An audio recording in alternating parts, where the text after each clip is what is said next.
di pengadilan itu adalah yudek fakti, melihat fakta-fakta persidangan. Barulah di situ menimbulkan keyakinan hakim. Banyak sekali dalam hal putusan tersebut terjadi manipulasi fakta-fakta persidangan oleh putusan, oleh hakim dalam putusannya itu tersebut. Karena kita melihat sidang ini terbuka untuk umum, kita rekam dan semua menyaksikan, banyak sekali hal-hal yang seharusnya tidak pernah ada dalam persidangan tapi dikatakan dalam putusan. Untuk memberi penjelasan yang mungkin dapat diterima, pertanyaan saya lebih dulu saya kemukakan, apakah kebijakan bisa dipidana? Jawabannya adalah tentu ada yang bisa, ada yang tidak. Artinya bisa? Artinya bisa. Oke. Bagaimana mengukur bisa dan caranya, itu diatur di Undang-Undang Nomor 30 Tahun 2016 di pasal 10 tepatnya. Adanya asas-asas umum pemerintahan yang baik, good government atau good governance, itu mempunyai rambu-rambu untuk mengukur apakah kebijakan pejabat publik ini bisa dipersalahkan atau tidak dipersalahkan. Ini kira-kira yang jadi dasar lebih dahulu. Kenapa? Karena kebijakan itu tadi diukur dengan kerugian. Kerugian dalam bentuk apa? Apa hanya bentuk uang itu menjadi kerugian utama buat negara? Tidak. Banyak kerugian-kerugian lain yang ada pada asas-asas itu. Misalnya dalam hal ini? Saya menemukan saja kebetulan ya, kalau memang kerugian uang itu terlampau kecil misalnya, atau kerugian uang itu tidak ada. Tapi ternyata kerugian lain yang bisa dihitung dengan uang juga banyak. Apa itu? Kebijakan yang menjadikan stok barang, ya kalau ini yang tekniknya ya, secara barang. Berapa banyak stok yang tertinggal yang tidak digunakan karena saya membaca alasannya di Malaysia misalnya, perbandingannya. Memang sudah lama tidak digunakan itu, tidak bisa digunakan. Si Chromebook ini? Iya. Laptop Chromebook ini? Chromebook ini, sistem Chromebook. Di Malaysia tidak digunakan? Ya, saya membacanya seperti. Tapi kan bukan berarti kemudian di Indonesia tidak digunakan juga, digunakan lalu kemudian kesalahan? Apakah tidak diteliti dengan tepat? Diteliti dengan tepat sebelum menerbitkan kebijakan itu. Itu salah satunya. Jadi bukan uang saja. Masih banyak lagi kalau kita mau urus satu persatu. Saya tidak mengatakan bahwa ini salah, tapi berbagai hal sebagai dasar. Itu ada. Potensinya sangat ada. Kalau potensi. Iya. Tapi kalau tadi di Malaysia tidak digunakan, di Indonesia kenapa digunakan dan sangat besar? Beritanya begitu, tapi saya kan tidak 9 masuk. triliun. Sebenarnya saya ini nggak masuk ke perkara, ke kasus. Ya, saya itu hanya akan memberi pandangan tentang perundang-undangan yang mengatur terhadap kasus ini. Tadi disinggung mengenai kebijakan, nanti apa saja. Mens rea boleh saya beri pertimbangan. Yang kedua? Ya, yang kedua ya bagi saya jabatan negara ini memang tidak sederhana, harus dimulai oleh orang yang berpengalaman di sana. Jadi jabatan menteri itu kan politis, teknis sebenarnya untuk bisa menguasai bidang itu. Kalau salah, apakah itu kesalahan pribadi atau kesalahan lain, kenapa bisa diangkat sebagai menteri?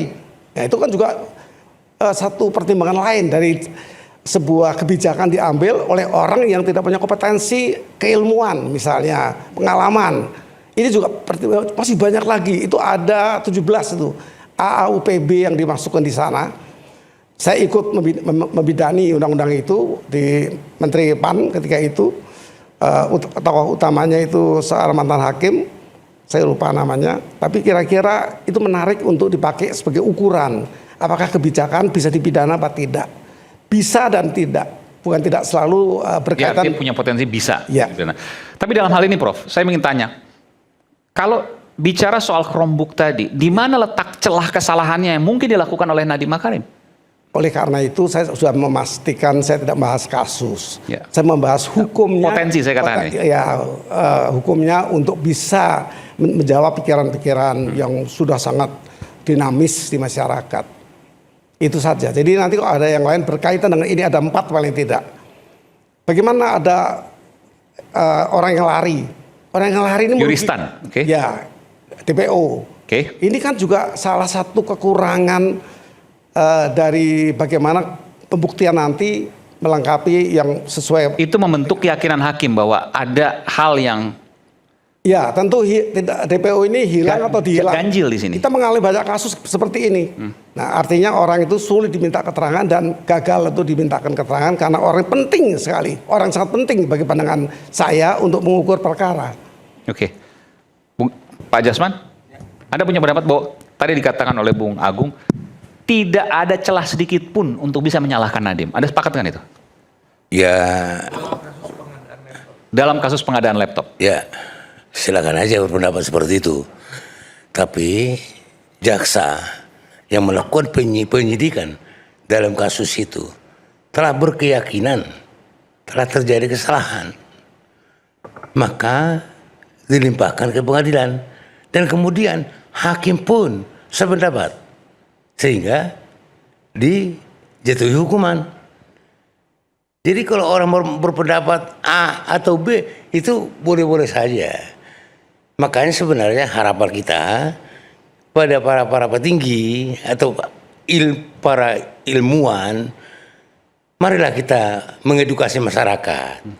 Jangan malah kita bodohin masyarakat itu. Ya, tapi kan perlu ada data di mana sesungguhnya yang merupakan celah, yang merupakan oh ini nih kesalahan Nadiem. Kesalahan yang pertama, ini proyek pengadaan Chromebook itu kan gagal, proyek gagal ini.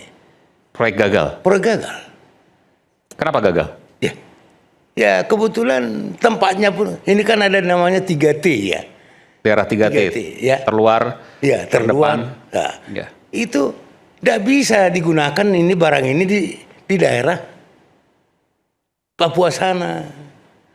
3T nggak bisa. Iya, itu makanya itulah dasarnya jaksa mengajukan itu sebagai tindak pidana korupsi. Oke, sebentar situ dulu. Anda mau jawab soal itu? Kesalahan pengadaan, Chromebooknya salah sasaran. Mau di 3T nggak bisa digunakan di sana.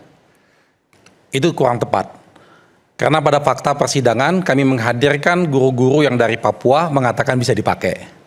Gitu. Tapi begini, dalam kasusnya Nadiem ini ada dua dakwaan. Dakwaan primer dan dakwaan subsidiar. Dalam dakwaan primer Nadiem dibebaskan. Tidak terbukti. Namun dalam dakwaan subsidiar menurut hakim, 4 hakim ini menyatakan terbukti. Tentunya sebagai bagian dari penegak hukum, karena advokat juga adalah penegak hukum, kita menghargai putusan tersebut. Tetapi yang tadi disampaikan oleh Pak Jasman, kita harus mengedukasi masyarakat dengan benar.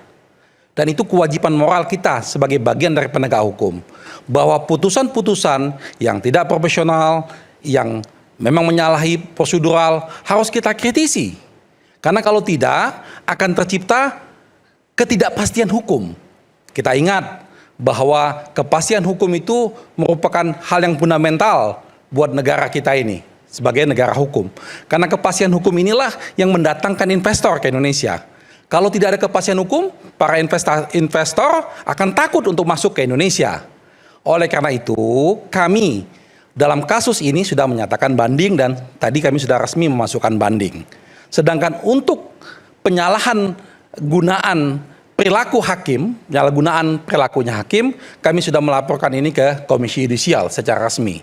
Di situ kami sampaikan bahwa hakim ini dalam membuat putusan ada banyak hal yang dia melanggar proseduralnya. Misalnya, jangan lupa bahwa proses di pengadilan itu adalah yudek fakti, melihat fakta-fakta persidangan. Barulah di situ menimbulkan keyakinan hakim. Banyak sekali dalam hal putusan tersebut terjadi manipulasi fakta-fakta persidangan oleh putusan, oleh hakim dalam putusannya itu tersebut. Karena kita melihat sidang ini terbuka untuk umum, kita rekam dan semua menyaksikan, banyak sekali hal-hal yang seharusnya tidak pernah ada dalam persidangan tapi dikatakan dalam putusan. Misalnya contoh, hakim mengatakan bahwa tadi lembaga BPKP melakukan survei ke lapangan. Padahal si pemberi keterangan dari yang hadir auditor itu, dia tidak mengatakan itu. Dan memang faktanya tidak dilakukan survei ke lapangan. Justru sebaliknya, kamilah yang melakukan, menghadirkan dalam persidangan guru-guru se-Indonesia. Tadi menjawab apa yang dikatakan oleh Pak Jasman, bahwa Chromebook ini tidak berguna, salah. Chromebook ini terpakai dan berguna. Artinya kami hadirkan perwakilan dari Aceh, kami hadirkan perwakilan dari Papua, Indonesia Timur, Pulau Jawa, Pulau Sumatera, semua mengatakan dalam persidangan ini 100% terpakai? Mengatakan 90%. 90% penggunaan Chromebook sesuai dengan yang diharapkan. Yang tidak sesuai apa alasannya? ada berbagai macam masalah-masalah teknis dan itu umum yang seperti itu terjadi. Tetapi ini juga banyak sekali salah pemahaman. Orang menganggap bahwa dengan di daerah 3T sama sekali Chromebook tidak terpakai, itu juga salah.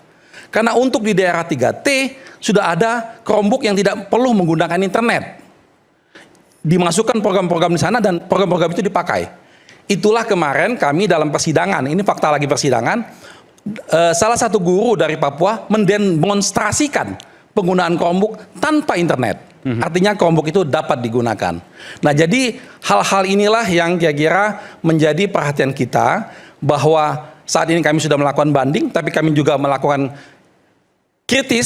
kritisasi terhadap putusan tersebut. Maksudnya kalau Chromebook nggak pakai internet artinya mengandalkan data internal. Iya, yang sudah dimasukkan dalam Chromebook tersebut. Oke. Dan itu dipakai.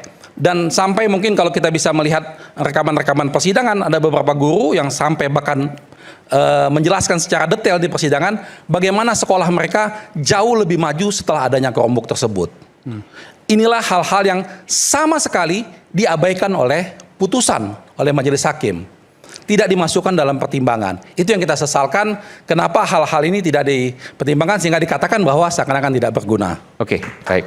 Bung Agustinus, Anda punya data yang berbeda soal ini? Ya, terima kasih.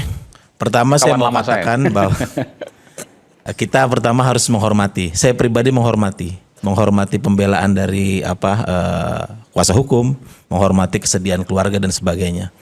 Tapi saat ini yang kita bicarakan adalah tentang fakta hukumnya. Dan produk yang sudah ada saat ini adalah putusan Pengadilan Negeri Jakarta Pusat, putusan 147. Itu adalah dokumen publik hasil dari pengadilan yang harus kita hormati. Jadi ada baiknya kita mengacu ke sana. Saya tidak akan terlalu banyak masuk ke dalam pokok perkara ya. Tapi nomor satu adalah apa sebenarnya kesalahan Nadiem di situ. Karena dalam putusan ini saya mengutip putusan ya. Karena dalam putusan disebutkan jenis kesalahannya Nadiem itu adalah kesalahan yang kategorinya paling berat, dolus directus. Apa jenis kesalahannya? Saya kutipkan pada halaman 892 dari putusan. Bahwa intinya adalah Nadiem adalah Mendikbudristek yang menerbitkan 2 peraturan menteri yang secara spesifik mencantumkan merek Chrome OS dan Chrome Education Upgrade. Keduanya adalah produk Google. Sementara di sisi lain PT Goto Tbk di mana Nadiem adalah pemegang sahamnya menerima investasi dari Google senilai 786,9 juta US dollar atau sekitar 11 triliun. Oke. Itu yang tercantum di dalam putusan. Kenapa? Artinya dalam putusan juga disebutkan bukan semata mempersalahkan kebijakan peraturan menterinya itu. Bukan. Yang dipersalahkan adalah ada rangkaian perbuatan, pengulangan, pola yang menggambarkan maksud dan tujuan di balik aturan itu. Jadi namanya mens rea itu, niat batin, sikap batin itu tergambar di situ. Di situ artinya apa?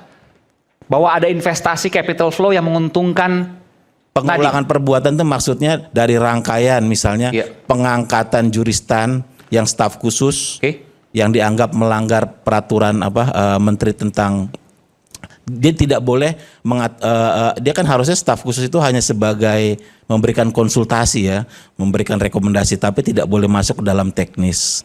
Kedua juga, nah ini yang paling penting mengenai konflik kepentingan. Konflik kepentingan ini yang jarang dibicarakan bahwa artinya dianggap bahwa Nadiem tidak hanya berposisi sebagai menteri, tapi dia juga berposisi sebagai pemegang saham. Di Memang AKAP itu PT AKAP. Baik di AKAP maupun di PT Gojek Indonesia. Oke. Ini adalah 2 entitas yang berbeda gitu. Konflik kepentingan ini yang jarang dibicarakan orang gitu. Konflik kepentingan bahkan Enggak, ini kan simpel. Kalau ada konflik kepentingan artinya ada yang diuntungkan.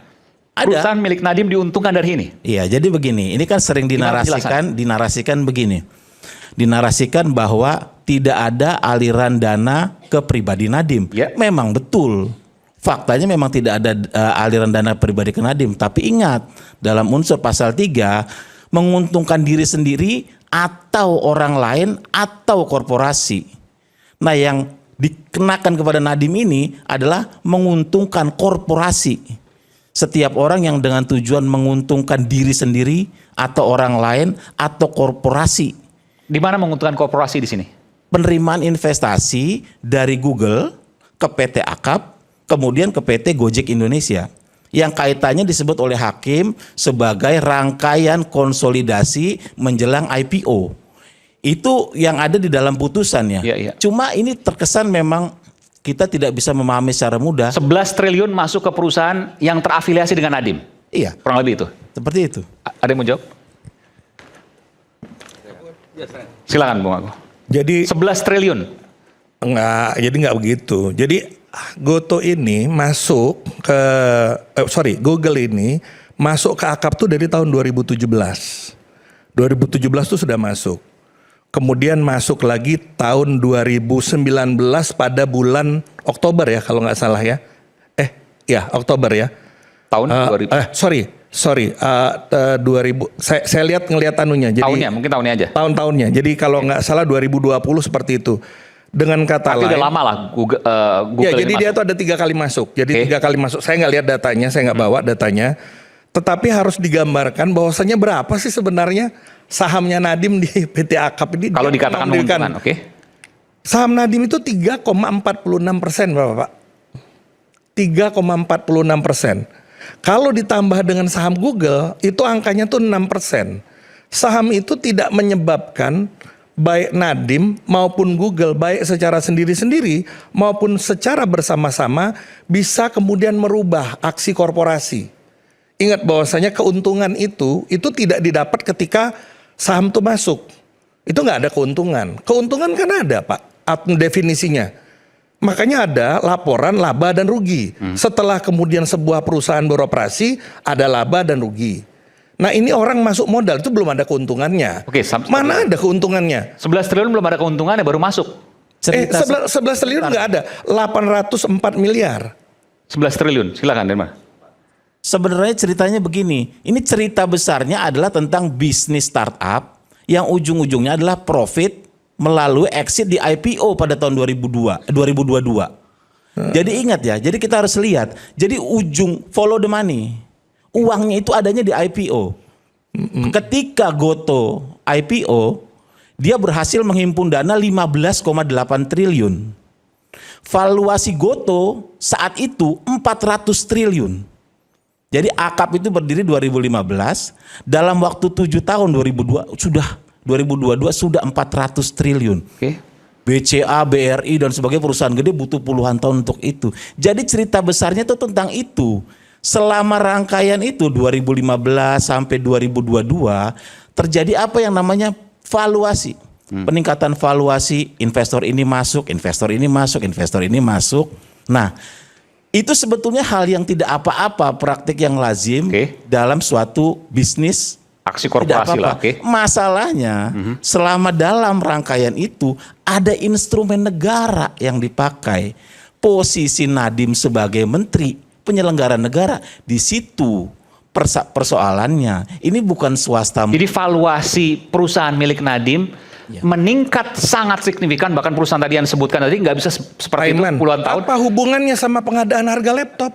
Nah sebentar. Apa coba begini. hubungannya coba? Jadi begini, cerita besarnya begini. Jadi pada Juni 2022,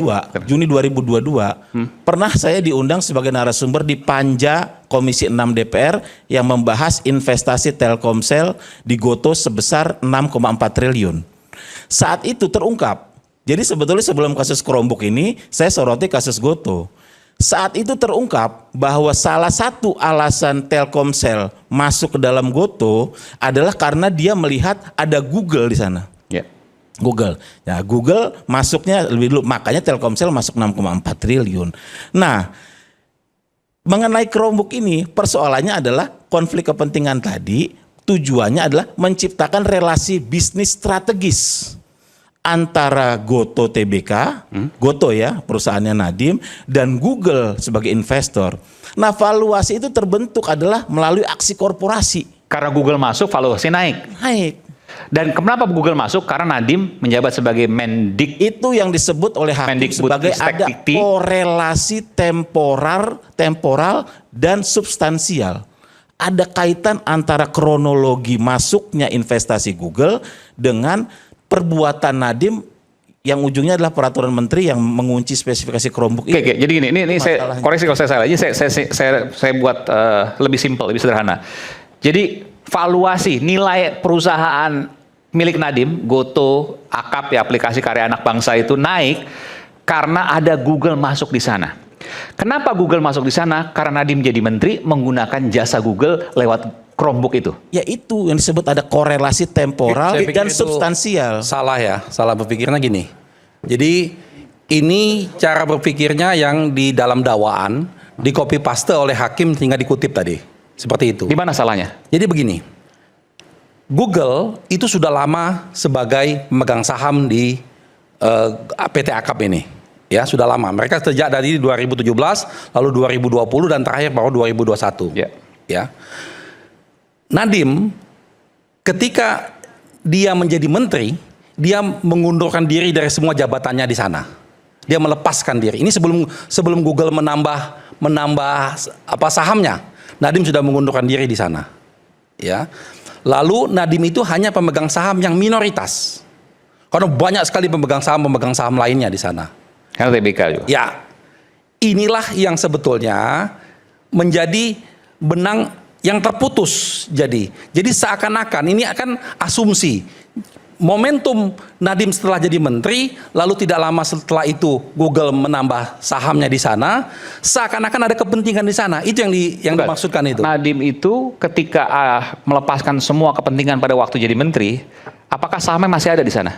Ada pemegang saham minoritas. Dia pemegang saham. Ya artinya 3, tetap mendapat keuntungan kalau valuasi perusahaannya naik dong. Justru tadi sebaliknya, dengan masuknya saham dari tambahan, karena ini kan mereka melakukan IPO pada waktu itu, lalu mereka menambah sahamnya masing-masing. Nadiem malah menurun dari jumlah nilai sahamnya pada waktu itu. Nah, ini sama sekali tidak ada hubungannya dengan peristiwa, apalagi tadi masalah dia sebagai menteri pejabat negara.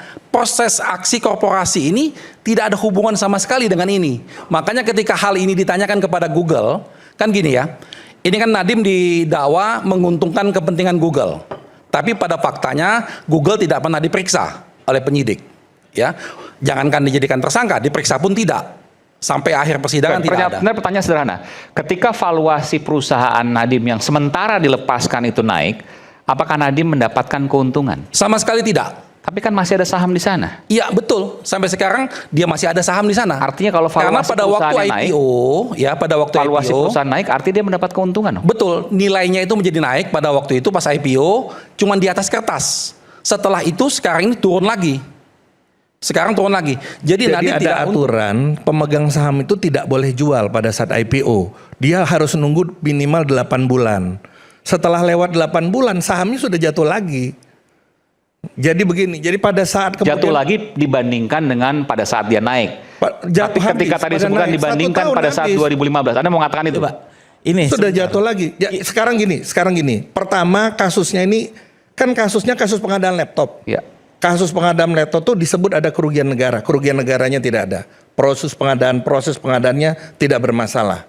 Nah sekarang mau dikatakan bahwasanya ini ada urusan Google. Saya tuh bertanya, urusan Google dalam pengadaan laptop ini kasusnya pengadaan laptop kan?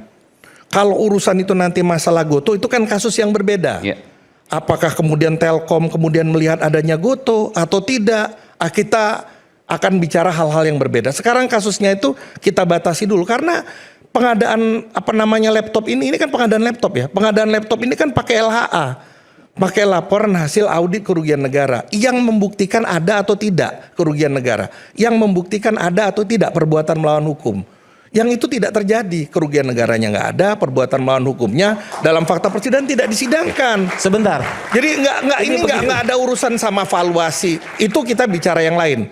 Kalau itu persoalannya, maka kita akan bicara tidak ada sesuatu urusan yang dengan valuasi. Begini, nggak ada hubungan sama valuasi. Sebentar. Karena cuma 6%, Pak. Apa hubungan Gimana, 6% Boleh. dengan masalah valuasi? Sebentar, ini kita harus dengar klarifikasi dulu. Mengatakan bahwa Google sudah berinvestasi di Gojek sejak 2017 itu justru melemahkan argumen Kenapa? Pembela.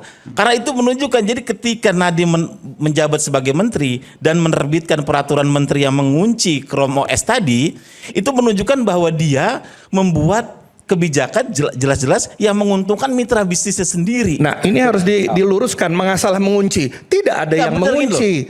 Jadi Chrome OS itu Google bukan merek laptop. Chrome OS itu adalah alat kendali yang digunakan untuk memantau agar laptop itu digunakan atau tidak. Tidak ada yang dikunci. Laptop boleh dari Lenovo, boleh dari Zirek, boleh dari siapa aja. Ini adalah kebijakannya.